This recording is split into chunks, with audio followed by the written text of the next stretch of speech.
Welcome to Tumbak 2 Cartoons. Please like, subscribe and share this video. एक बार की बात है। एक जंगल में किसी पेड़ पर कौवे का एक जोड़ा रहा करता था। वो दोनों खुशी खुशी उस पेड़ पर जीवन बसर कर रहे थे। एक दिन उनकी इस खुशी को एक सांप की नजर लग गई। जिस पेड़ पर कौवों का घोंसला था, उसी पेड़ के नीचे बने बिल में सांप रहने लगा था। जब भी कौवों का जोड़ा दाना चुगने के लिए जाता, सांप उनके अंडों को खा जाता था और जब वो वापस आते तो उन्हें घोंसला खाली मिलता था, लेकिन उन्हें पता नहीं चल पा रहा था कि अंडे कौन ले जाता है। इस प्रकार से कई दिन निकल गए।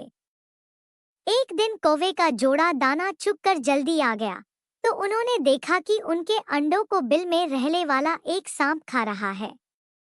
इसके बाद उन्होंने पेड़ पर किसी ऊंचे स्थान पर छुपकर अपना घोंसला बना लिया। सांप ने देखा कि कौवों का जोड़ा पहले वाले स्थान को छाड़ कर चला गया है, लेकिन शाम होते ही दोनों वापस पेड़ पर आ जाते हैं। इस प्रकार कई दिन निकल गए। कौवा के अंडों में से बच्चे निकल आए और वो बड़े होने लगे। एक दिन सांप को उनके नए घोंसले का पता चल गया और वह कौवों के जाने का इंतजार करने लगा। जैसे कौवे घोंसला छोड़ कर गए, सांप उनके घोंसले की ओर बढ़ने लगा, लेकिन किसी कारण से कौवों का जोड़ा वापस पेड़ की ओर लौटने लगा। उन्होंने दूर से ही सांप को उनके घोंसले की ओर जाता देख लिया और जल्दी से वहां पहुंचकर अपने बच्चों को पेड़ की ओट में छुपा दिया।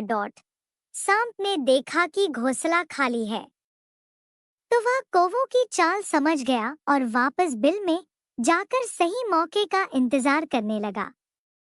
इसी बीच कौवे ने सांप से पीछा छुड़ाने के लिए एक योजना बनाई। कौवा उड़कर जंगल के बाहर बने एक राज्य में चला गया। वहां एक सुंदर महल था। महल में राजकुमारी अपनी सहेलियों के साथ खेल रही थी।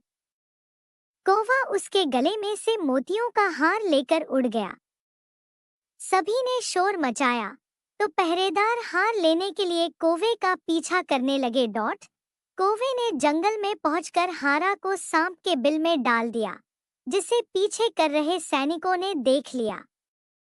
जैसे ही सैनिकों ने हार निकालने के लिए बिल में हाथ डाला तो सांप फुंकारता हुआ बाहर निकल आया।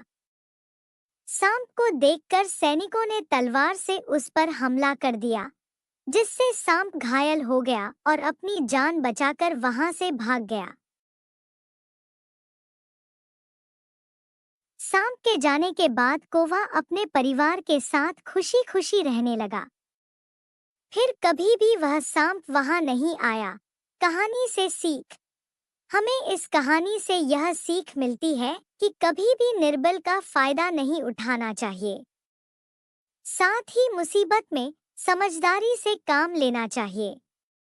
अगर आप किसी का बुरा करोगे तो तुम्हारे साथ भी अच्छा नहीं होगा, इसलिए कभी किसी कमजोर को परेशान नहीं करना चाहिए। ये प्यारी सी कहानी आप सबको कैसी लगी, प्लीज कमेंट करके जरूर बताएं। ऐसी ही कुछ और कहानियां देखने के लिए वीडियो को लाइक, चैनल को सब्सक्राइब जरूर करें और बेल आइकन जरूर प्रेस करें। Thanks for watching video. Bye bye friends, फिर मिलेंगे एक नई स्टोरी के साथ।